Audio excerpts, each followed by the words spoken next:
Well, hey there. You've stumbled upon the intersection of internet quandaries and psychological insight. Welcome to Veritas Views on AITA, where the quirks of the internet meet the expertise of Veritas Psychology Partners. Thanks for joining us. I'm your host, Michael McBride. I'm joined by our dynamic duo of psychologists. Hi, I'm Dr. Gayle MacBride, and I gotta say, again, one of my favorite times of the week, where I get to talk with and bounce ideas off of my business partner, my friend, and my colleague, Dr. Daniel Kessler. A whole lot of nice things to say. I know. I'm just glad we're here, and I'm pretty stoked about this because this is it's a bright spot, isn't it? Times. This is fun times. Fun times. All right, I think. Well, we'll find out. Maybe this is the one where you hate me. You're like, why did you choose this one? one? Michael, are you kidding me? That one's all right. But for anybody who's tuning in for the first time, if you don't know what we're talking about, we basically look at a topic where somebody has posed a scenario and said, who is the asshole here? And that's what we hope to determine. And also, if you're new, stick around through the credits. We always have a bonus conversation. So stick around for that. But neither Gayle nor Dan have seen this topic before or read it. So let's go. Today's it's kind of a longer one, but like some of the other ones that are long, it's worth the read, I think. So stick with me. We'll see. The headline is, am I the asshole for letting my mom choose a restaurant without checking with my sister if her boyfriend can't afford it? No. Okay, we're done. What? This is convoluted. You're really going to have to go into those details. I think there's some details here. I think there's some details coming. All right. I will definitely unpack it for you. It starts off by saying not in the US. So we're outside of the country. But my sister, 28, and I, 27, also female, are from a lower middle class family. Our parents worked very hard to provide for us. So when we both graduated from university, same major and faculty, we agreed that we would take our parents out to eat at a nice place monthly and take turns paying in addition to helping with what we can. I met my husband, Tom, 33, when I was in my last year of university. He's rich, only child of 2 doctors, and he himself with a biomedical engineering degree. And he adores my parents. We married last year, engaged for 2 years before that, and since we've been engaged, Tom has been paying for our outings. He took my family to the nicest places, citing you only live once, and we always had the best time.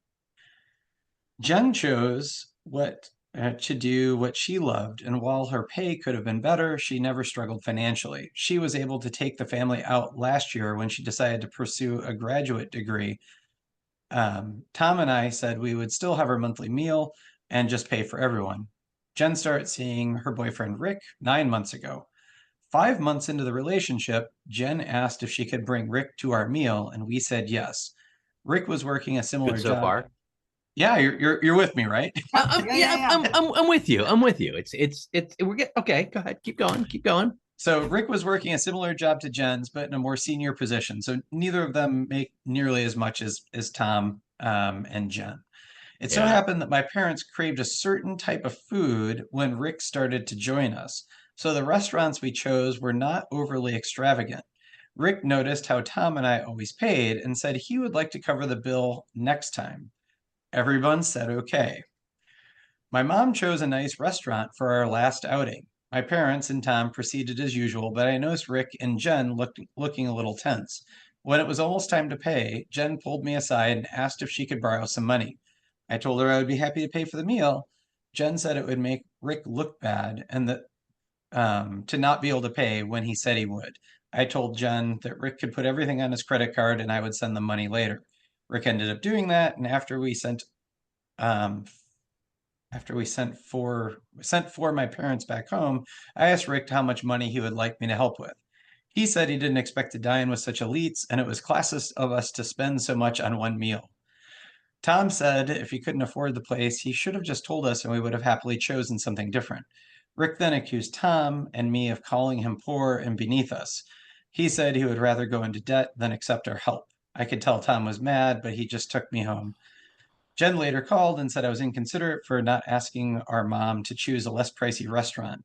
She said if Tom and I thought the only restaurants we had been dining at so far were normal priced, that we were out of touch with reality. She said Rick was mad at her for making him lose face. So who is the asshole here?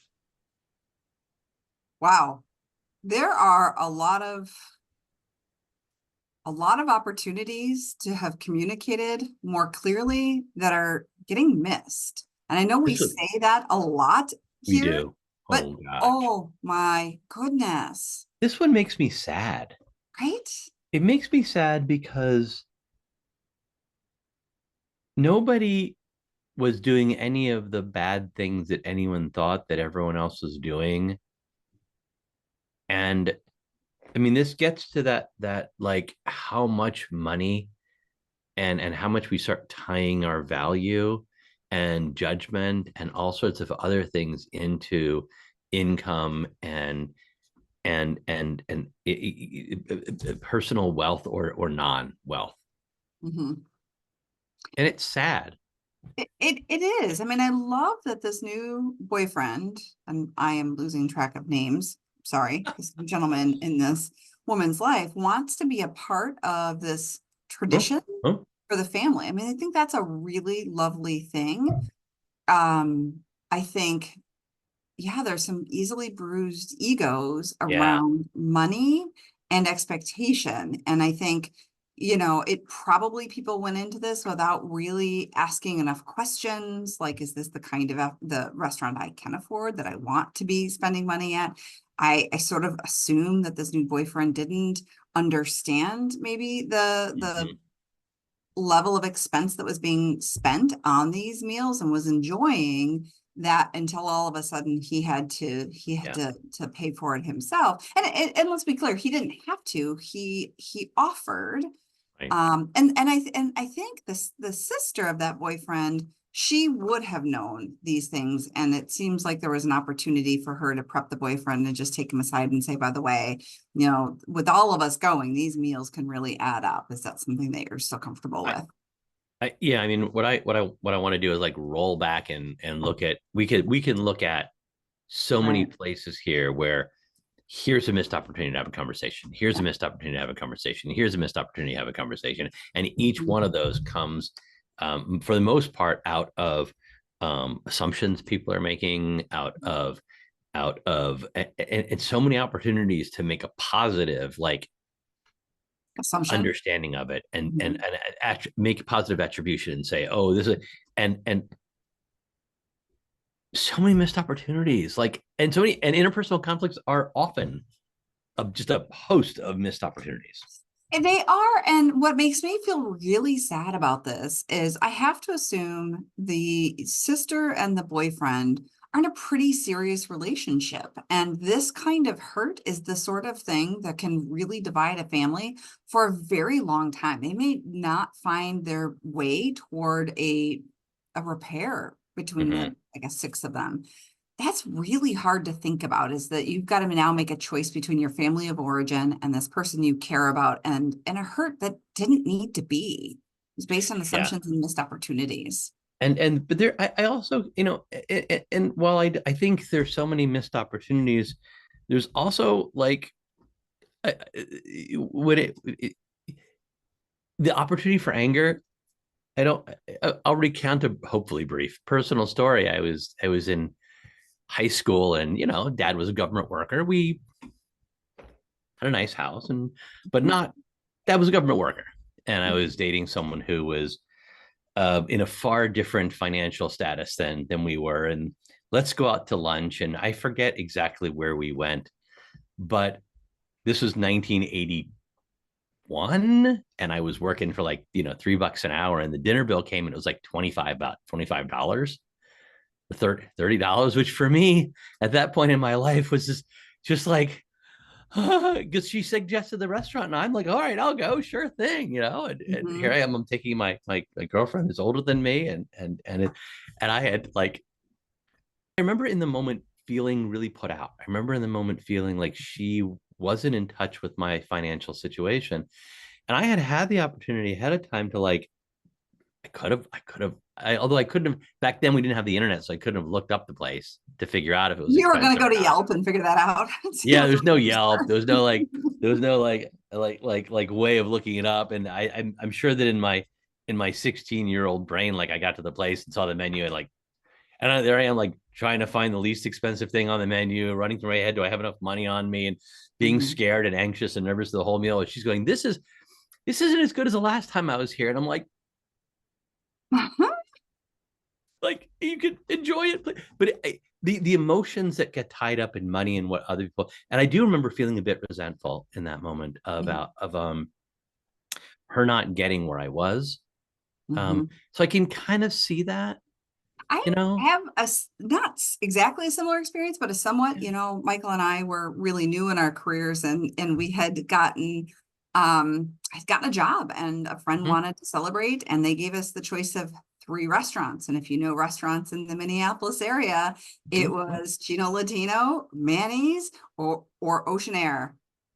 And we did have the internet, and we were like, but they're gone now. Great restaurant. They're gone Shout now. out to Chino Latino. That was absolutely the choice. It was the right choice for the atmosphere, but it still was. It was a really spendy night out for us, and that was hard. Chino was, The other two are outrageously expensive. Outrageously, and so to take someone to suggest that it's sort of a double date, like the thought was we were going to pay for our meal, they were going to pay for theirs.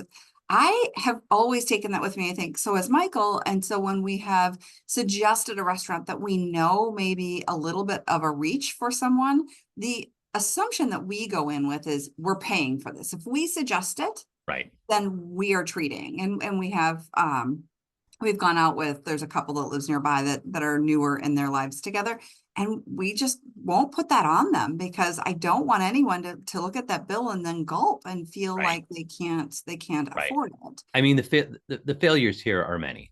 Yes. The failure of, and I could totally see, again, if I'm projecting my 16-year-old self onto the new boyfriend here going, I wouldn't have wanted to admit this and look like I, whatever. No. But obviously there was a failure there to look up how much this would have cost and kind of do some math in your head.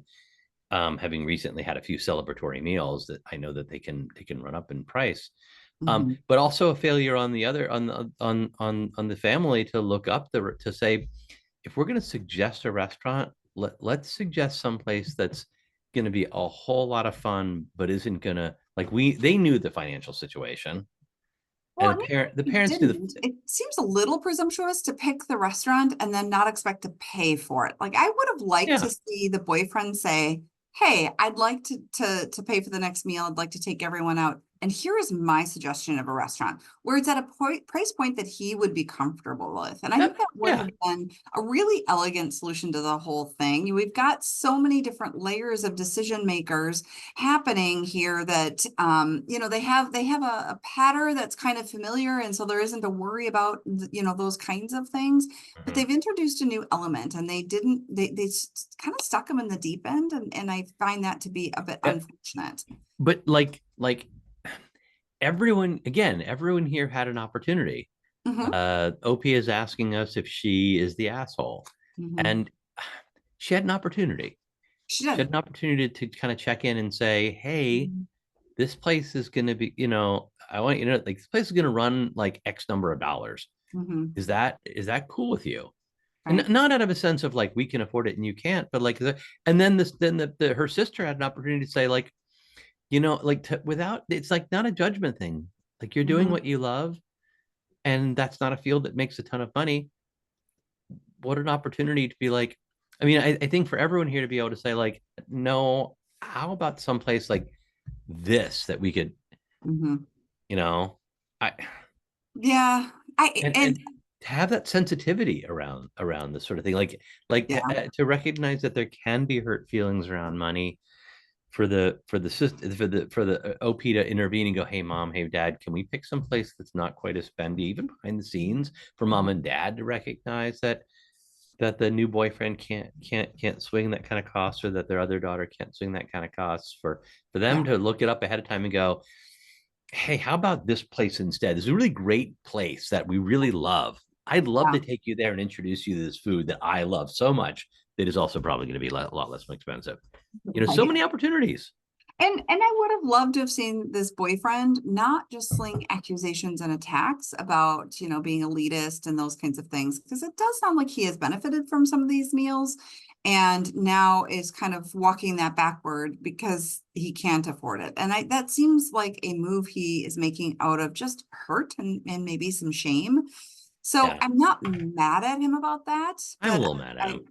Are you? I'm not. I Oh, think his pride got really wounded and he Yes. handled it poorly. Yes.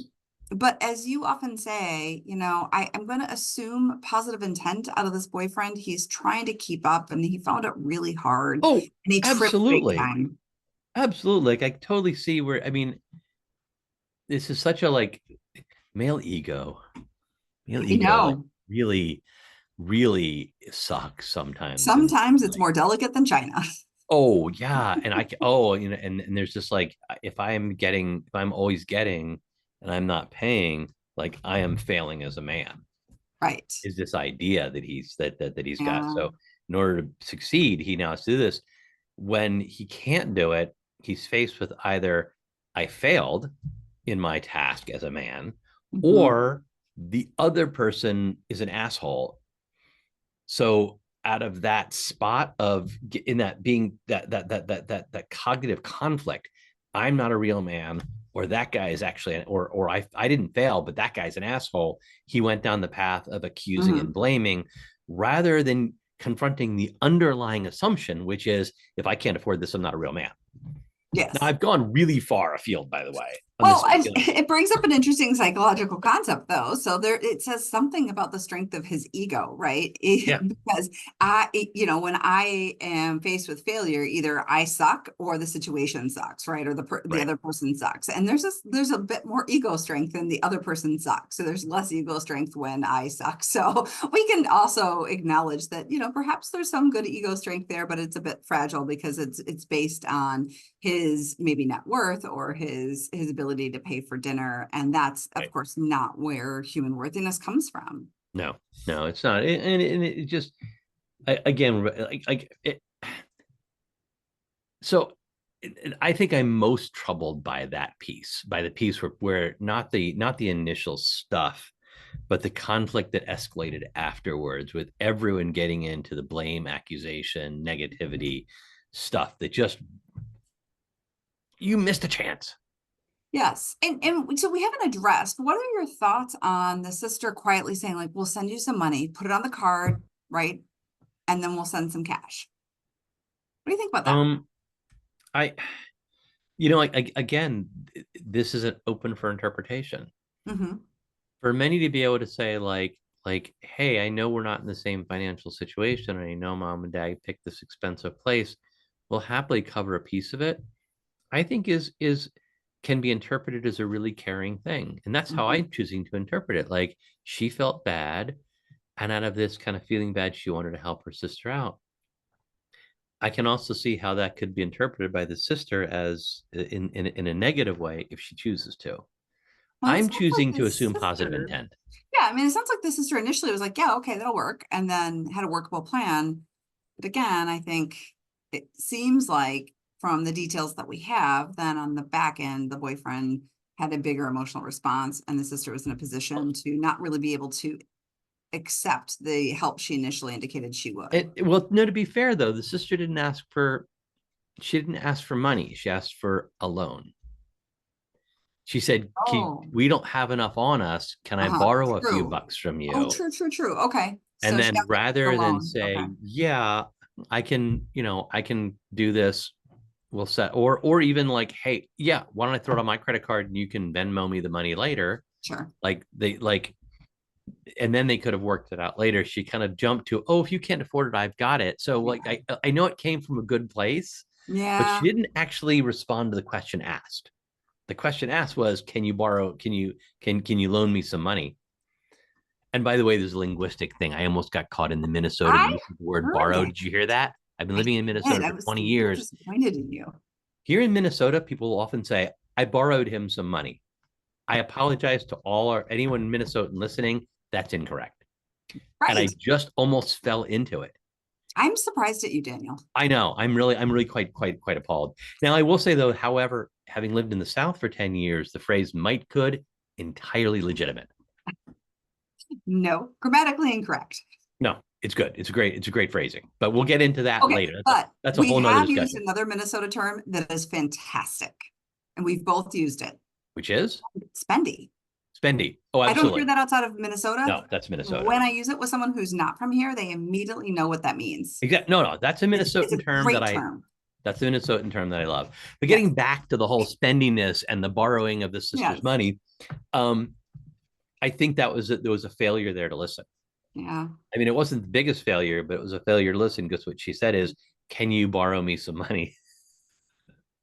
That's what she would have said. They're not from the U.S., Dan. They're not from the U.S. Not Minnesota. What they would have said is, "Hey," what she said is, "Can you loan me a few bucks so that I can cover this? I'll get it back to you." And the response was, "Oh, I'll pay for it." And it must have been. I imagine how hard it was. Like I just imagine her and the boyfriend table. Do you have enough on you? I'm not sure if I've got enough on me. Can you I gotta ask my sister. Don't ask your sister. I don't want you to ask your sister. No, I'm gonna, we don't have enough to pay for the bill. Like I hear that whole conversation going on. And then like she screws up the courage to go ask her sister. And her sister's like, I'll cover it. I can see how she can get to that negative space. I know what OP wanted here. And I know she came from a place of love and caring, but she didn't answer the sister's request. She responded to something in her own head. Yeah. So what I'm hearing you both say, it sounds like, is because of all the miscommunication, everybody sucks here? I mean, is that kind of where you're coming down? No. Okay. Everyone, sorry, you know what's coming, Gail. Everyone is mildly dickish. No one is bad. I would say that the new boyfriend got his feelings overly hurt and lashed out, and he's perhaps the one I'm most annoyed at because he missed first he missed the opportunity to check it ahead of time and go, I mean, he let his male, I really see that, I'm assuming, maybe I'm wrong, but I think he just let his male ego get in the way, and I'm more annoyed with him than the others. But every single person missed an opportunity, and almost every single one of them was coming from a good place. So I can't call them assholes. I don't even know if I'm not call them mildly dickish. I was going to say, they're not, in my opinion, not mildly dickish. It doesn't apply. I don't think nobody sucks, but they all failed. They all failed. They all failed spectacularly, just in a sad kind of way. I am annoyed at the boyfriend, but I'm also annoyed at the Posters family to not be a little more attentive to the financial discrepancy when choosing the restaurant to begin with. I really think this restaurant should not have been chosen. And that's not the original Posters fault. I mean, but she had an opportunity to kind of coach in there. And then I think then it falls to the boyfriend and how he handled an unfortunate situation. But nobody's dickish here. Nobody really sucks. No one's an asshole. And I often come down in a harsher place for sure. Okay, but I think there are no assholes here. I'm bummed for this family because I do think this is a rift that is going to follow them for years to come. And we all know that a really simple miscommunication can lead to decades of hurt and lack of relationship. I mean, it really can. And it really is. You're absolutely okay. You've moved me on this. I'm moved off of mildly dickish here, but I do think every single one of these people failed. Even mom and dad. I mean, I've got adult children, in grad school or having recently completed school and looking for in jobs or looking for jobs they're in the same place. I'm a 60-year-old man almost. I've been a psychologist for 30 years. Like I'm in a different place financially certainly than I was when I was their age. And if they said to me and my wife, hey, we really want to take you out to dinner. We want to thank you for the support through grad school or through whatever, and we want to take you out to dinner, I would be immediately going, okay, like I love this place. This is not affordable to them. This probably will be affordable, but maybe isn't nice. Like, where can I find the place that gives us the best bang for the buck as far as being a fancy, nice place, but won't break their bank? I'd be thinking about that. And then when I got there, I'd be like, okay, what do I see on the menu that's less expensive? I wouldn't be buying them because I'd be thinking about them. And nothing, by the way, everyone would do that. I love these 3 places. And then pick a little bit of a tighter range of price point, and then leave the final decision with them. Right. But I'm not bragging on myself. Like I think just about every parent would do that. This is like standard. Yeah. And so the parents failed to get this simple, like, no, don't order from the fanciest place. Don't go to the fanciest, most expensive place. Everybody failed here, but everyone failed from a place of positivity or a positive intent. I agreed. What did the internet say, Michael? We decided that no one's an asshole. No one's even mildly dickish. Again, maybe other than failed a little boyfriend who got like, you're being elitist. Like, that's a little too much for me. Yeah. But, I would agree with that. That went a little over the line. Yeah, that went a little, but no one's terrible here. No one's really an asshole, but they all failed. Go, Michael. So the internet was definitely harsher than you, which, is not a surprise, I guess. But surprising. They definitely said, you're not the asshole. Like, you and your spouse did everything in your power to kind of do the best you could, essentially. So the specific question, they're saying you are not the asshole. Most people who were in that camp pointed out, and they frequently use the word freeloader. Like, Rick was a freeloader for however many meals, and no. Here's the I'm going to stop you for just a second. Like, I remember being either in graduate school or just having gotten out in my first job. I remember like going in to buy a car, and I handed the guy my pay stub, and he goes like, okay, so this is every 2 weeks. I'm like, oh no, that's once a month. And he went, and he like gasped, oh, he leans, he goes, oh, sorry. Like, I remember being in that spot, I don't know where I started with this, but what was the comment? Freeloader. And I remember that I had family members who took me out to places and paid for a lot of things, and I didn't. And was there a balance there of finances? No, but they did it out of kindness, and it's the same thing that I've done, and that's what a lot of people do when they're younger or not in a good financial place. They do end up taking more. Like, I have every confidence that my kids will pay me back by doing the same thing for people that they love who are in a different state when they're in a different place down the road. Well, remember, freeloading is the absolute just receiving of the benefits and never giving back. And it doesn't mean that you have to give back in kind in a financial way. Right. So you might take the kids out for a meal, and they may come over and help with, house repair work. Sure. So I some labor. That's not freeloading. No, that's he's not a freeloader and never intended to be a freeloader. All right, I'll let you keep going now, Michael. That's okay. And this was actually one where the original poster came back and actually offered some information, which was kind of interesting. So she said, we live in Asia, so like that narrows it down to 2/3 of the population. But she does then go on to say that most of the meals that they had been going to since Rick had joined totaled about $200 for the 6 of them. And so it was like 150, 320, $200. And then the one that they went to with Rick, the new boyfriend, it was then $400. So it was substantially more.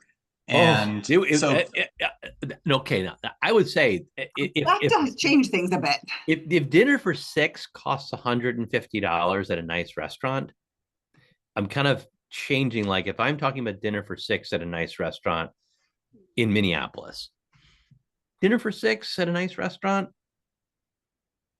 $300. Oh, yeah, easy. So if dinner for 6 is that much, translating, let's just assume it's double there or half there. Now we're talking about an $800 bill. I'm not even put off by the money. I'm put off by the jump in price. Yeah, that's $100 difference for the person who makes the least. That's uncool. Well, yeah. So I'm not moving on the dickishness, but I really think they truly failed to think this through on Rick's behalf.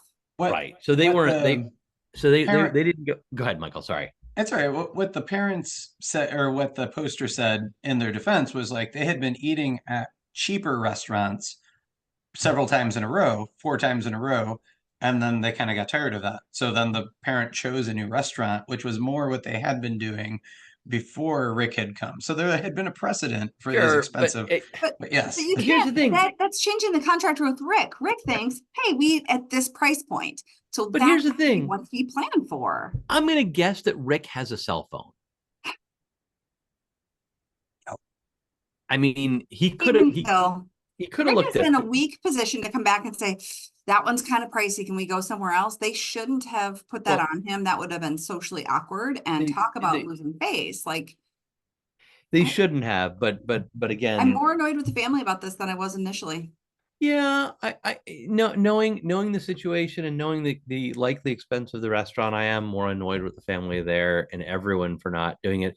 I mean, Rick could have looked it up. This is an Asian country, and so now we have to take into consideration the pain of losing face in front of your girlfriend's family. That's significant. Yeah, depending on which culture we're talking about, that is I've been certainly judging this through my own American centric perspective. And yes, if that is an Asian culture for which that losing face or that male pride is even stronger, the masculine sort of ideal is even stronger, I think we need to know a little bit more whether culturally that was a perspective, but to have some cultural sensitivity here would be useful on my part. So continue, Michael, please. Yeah, so then the larger contingent was more everybody sucks here. And this one kind of encapsulates pretty neatly, I think, what most of them said. So it was everyone sucks here, I guess, which is kind of like where you guys are like, I don't know, like, what? Yeah. And then they went on to say, honestly think that your parents are a little rude here. I guess we don't know how expensive the restaurant is, but a very fancy restaurant for 6 people could run $1,000 or more here. I'm not sure where you guys live. So yeah, if your parents knew he was going to pay and picked a really fancy place, then that's a dick move. As for the bullshit, elitist shit Rick was spouting afterwards, that is just simply a man doubling down after being embarrassed and trying to save face. Everything about this evening and the people involved suck, especially the communication. Yeah. I can see that perspective. I'm not quite willing to go that far, but again, the cost differential has moved a few of these people back into the mildly dickish category. Would you agree, Gayle? Yeah. So, but mostly, still, this is mostly a failures front. Failures to look into things, failures to communicate, failures to much more than I think it is people intentionally being jerks or being uncaring or unfeeling. But no one took the time to communicate and look things up and have discussions that they needed to have. Yeah. And Gayle, I believe that that restaurant choice that we had, she offered little descriptions, as I recall. It was like Chino Latino, Asian fusion, Manny's, a steakhouse, kind of spendy. That was the first time I had ever seen the word spendy before. And then Ocean Place, also kind of spendy or something along seafood. No, I think you're right. There was a hint in the communication that it would have been at the upper end of our budget. The reoccurring theme throughout most of the comments was, why didn't Rick look up the menu? And she did confirm they do reliably have internet service and the menus are available, and doing those due diligence. But I think, like you guys both pointed out, kind of lulled into a sense of, oh, this is how it is. I can afford this. This is no big deal. If I'm paying for a bill and I have some, again, I even today, if someone asked me like to let's go out to whatever restaurant, I'd be like, all right, yeah, let me give some thought, and I would like look it up. I would want to know what the price point was of the restaurant and whether there was food there that that we would enjoy. Like, I would spend some time looking at it. For sure. Well, I like the idea of giving 3 choices, by the way. That's a great idea. Rather than just saying this is where I want to eat. I would probably I would hope that I would think to do that, to say, yeah, here are the 3 options. Yeah. Well, thank you both for another riveting debate and a glimpse into the collective consciousness of the internet. Remember, morality is often shades of gray and not just black or white. And often I say that truth is strange or stranger than fiction, but this is just an opportunity to remember, please communicate and assume positive intent. Yeah. I think really underscoring that whenever you're in an interpersonal conflict, especially if it's a conflict with someone you love, assuming positive intent is so critical, and so many opportunities are missed there. And I'll say it, I've made that mistake myself of like assuming a negative intent and just like, oh. Anyway, join us next time as we wade through another intriguing Am I the Asshole thread. Yeah, please follow and share Veritas Views on any of the podcast platforms with your neighbors and friends. And as always, stick around through the credits for the bonus conversation. You can follow Dr. Dan Kessler at Dr. Dan Kessler and Dr. Gayle MacBride at Dr. G. MacBride. Oh, and you can find them both at veritaspp.com. Credits. Tickling the Ivories, Matthew Reddington. Art, production, and design, bringing this show together with flair and finesse, Michelle Love. Recording and editing, turning chaos into something worth sharing, Michael MacBride. Intro, outro, I'm Kelly Buttrick, a VO talent who just happens to be Dr. MacBride's cousin. Cats, CJ, Linus, Sadie, and Griffin. Hosting by whomever lost the coin flip. Interruptions by all their children. The content of this podcast is for informational and educational purposes only and is not a substitute for professional mental health advice, diagnosis, or treatment. Listening to this podcast does not constitute a therapist-client relationship. If you believe you may be experiencing a mental health issue, please seek the assistance of a qualified mental health professional. If you are experiencing a mental health crisis, you can call or text 988 from anywhere in the U.S. to be connected to Crisis Mental Health Services. Thanks for listening. As promised, here's that bonus conversation. All right. I've been a psychologist for like, I don't know, like 30. I've been being a therapist for like 35, 37 years. Been a psychologist for a long time. You've been a psychologist like 20 something plus years. How did you get here? Well, you and I both started in the forensic world. And maybe like many of us, I stumbled into it. So I'm going to tell just kind of a brief recounting. I was in graduate school knowing that I was going to apply to go on to grad school, and they start letting you know that you need to get some experience to be a good applicant. So I thought, well, I need to do something, and none of the labs on campus were hiring students, or they weren't work I wanted to do. I didn't particularly want to work with the mice. So it was on me to find something. And weirdly enough, about 8 miles from the house that I grew up in was a forensic hospital. And I happened to get in touch with a woman, Dr. Judy Shazer, and she was doing MMPI research on women in a forensic facility. And I was allowed to go in. I had keys to the place, and I would go up to this little old school hospital room. It was an old patient room, and I sit at a desk and code files. And I thought that was really interesting, really cool. And working with these brilliant women. One of the women was a professor at the University of Michigan, and then Dr. Shazer it was just so cool to be a part of that research team and to work in this hospital setting and to kind of learn more about not guilty by reason of insanity, and it just really whet my appetite for forensic work in general. So that was my first job. It was volunteer, it was unpaid, but it looked good on a resume and got me into grad school.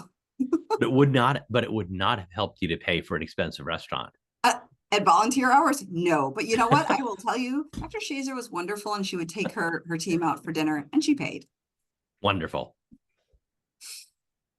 Yeah. Well, thanks for tuning in. Tune again next week for another Am I the Asshole debate. And I think next week we'll flip the coin and let Dan tell a story about how he got started. No. All right. All right. Bye. Bye. We love hearing from you, so please review us on Apple, Spotify, or, well, wherever you're listening. If you enjoyed this podcast, please review, like, and follow. Also, give it a share. This helps us reach more listeners.